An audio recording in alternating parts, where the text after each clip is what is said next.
So, in an age of just widespread cynicism and division, sometimes it's just helpful to be reminded about the goodness and nobility of the human spirit.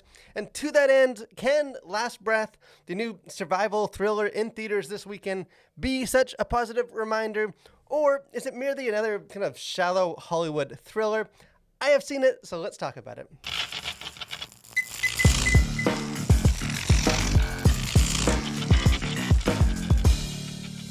So, if you haven't seen any of the trailers for this film, Last Breath tells the miraculous true story of a diver who was trapped on the bottom of the North Sea, and the courageous efforts of his crew to try and rescue him. And the incredible tale was actually the subject of a critically acclaimed 2019 documentary by the same name by director Alex Parkinson. And he once again steps behind the camera to adapt the story now into a cinematic Hollywood thriller. And in doing so, he also delivers what I think is one of the most enjoyable films of the year so far. I really loved this film. I think Last Breath kind of has everything you want from a survival thriller. It's a very efficiently told, life-affirming drama that just keeps the uplifting human elements in the middle of its escalating edge-of-your-seat tension. And as some of you regular viewers probably know by now, kind of survival disaster films are just kind of my cup of tea.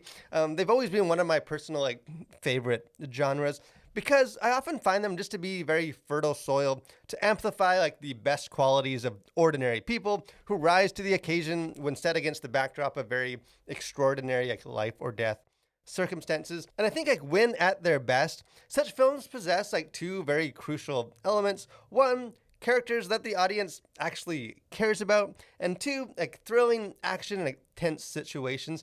And at least to me, I think Last Breath excels on both accounts. A survival movie is only as impactful as the humans at the center of the crisis. And Last Breath is, I think, from start to finish, really a fundamentally human story. I think the entire cast is great, but the film is primarily carried forward by the very capable trio of Woody Harrelson and Simone Liu and Finn Cole. And I think each brings just a sense of earnestness to their roles, and I found their dialogue and kind of relational dynamic between them just feels very authentic and believable. And admittedly, Woody Harrelson can be a little bit of an acquired taste as an actor, but while he is perhaps unsurprisingly responsible for much of this film's needed levity, he also brings a ton of heart and empathy into the role as a sort of parental elder statesman in the crew.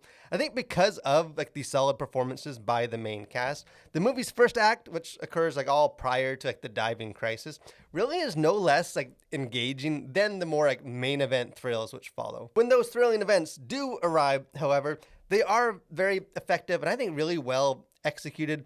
This film is consistently exciting and captivating, but not in a very high adrenaline action flick sort of way. I think rather it effectively uses the underwater atmosphere and just the terrifying circumstances of the events to instill a sense of dread into the viewer. And the underwater portion of this film are all impressive and I think executed with a technical proficiency in ways that allow the dark, cloudy water to almost paradoxically feel both overwhelmingly just vast, but also very almost suffocatingly claustrophobic. And probably the closest comparable that comes to my mind may be the excellent Ron Howard directed film from 2022, 13 Lives, in that the film doesn't necessarily force a series of manufactured tension or obstacles on the characters, but the ticking clock of the lost diver's remaining oxygen reserve as numbers which periodically appear on screen just becomes an ever-present looming threat in the background of the drama. I think in some ways the film almost has a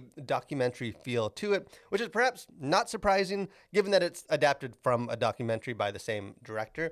But really every part of this story, from the characters to the set design, just feels very authentic and tactile. I think by keeping the film grounded and believable in that way, I think it just becomes even more powerful as a very uplifting kind of life-affirming story, because this is just a feel-good story filled with regular people doing good deeds and just rising to the occasion at great personal risk to do all that is in their power to save the life of just one humble diver. And in addition to those agreeable elements that Christians and really anyone else can affirm, some ending title cards also reveal that While there are several like possible scientific theories to explain what transpires at the end of the story, which I guess obviously won't spoil here, the evidence itself remains very like inconclusive and like, almost bewildering. In other words, I think Last Breath is really at its core the story about a miracle.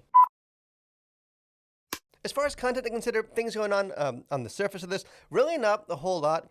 For language, there is one F-bomb, which is spoken in some like real life footage that plays during like, the very final moments of the film. So hey, if you don't want to hear that, just leave before that. And then there's also, I think, like 2 or 3 uses of the S word.